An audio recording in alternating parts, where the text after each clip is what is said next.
doing one of my favorite things, which is abstract painting.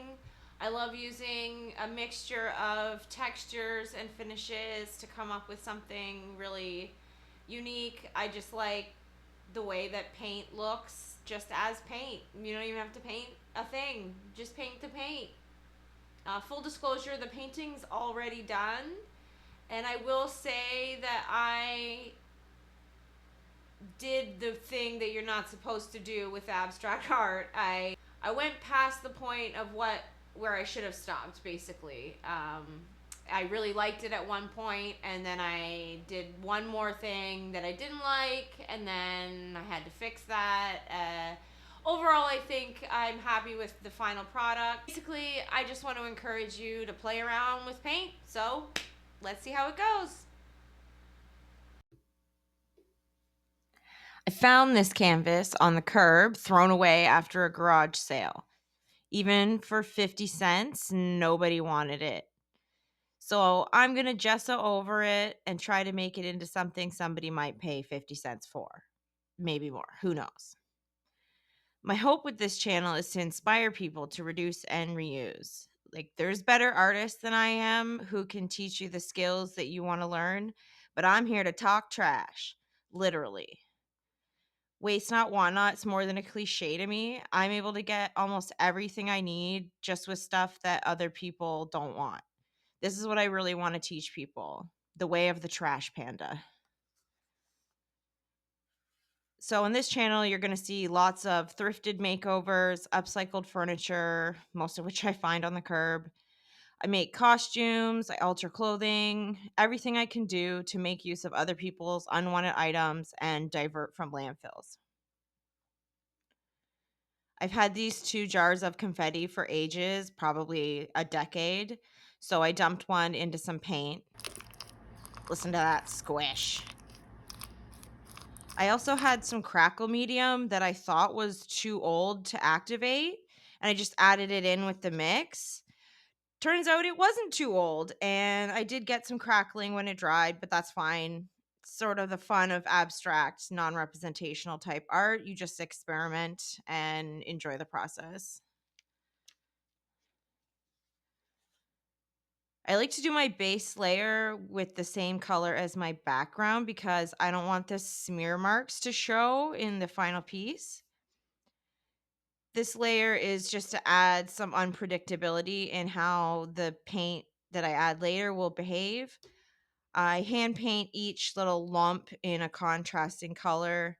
You might be asking, why didn't I just use the dark purple in the mix with the confetti so I wouldn't have to paint each detail? But like I was saying, I don't like the smearing, so I just want my lumps to be contained.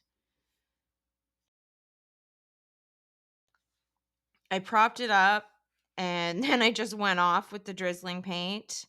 I'm using up some different acrylic media that I got as a gift like many birthdays ago. The orange was mixed with a leveling media, so it really gave good drips. And I saw it in the violet light, and that was pretty cool. 15-year-old me would have loved that.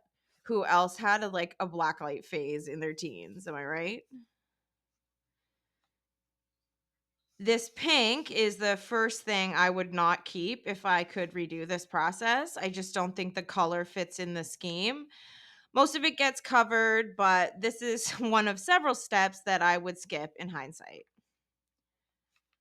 I wanted to add even more texture, so I used this old glow in the dark paint as glue for these gems. I have so much art supplies in my hoard that I'm just trying to use things up and make room for more.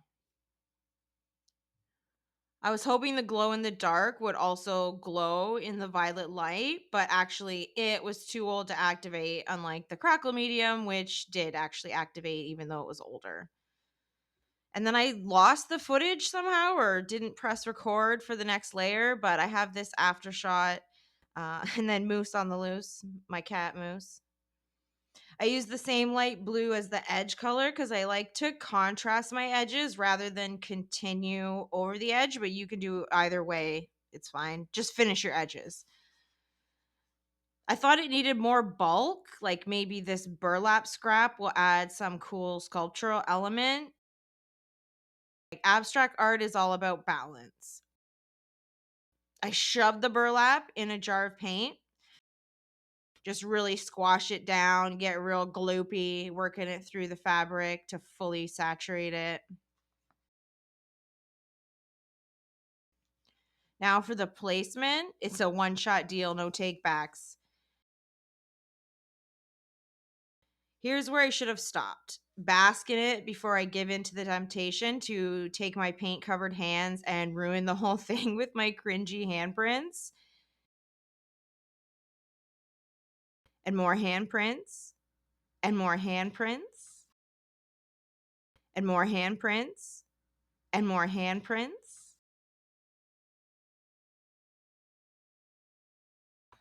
Had to resort to more burlap to cover up the mess. And ta da! This is how it looks.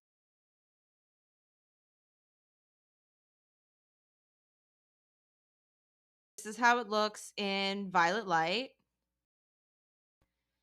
So go get messy and make a garbage painting.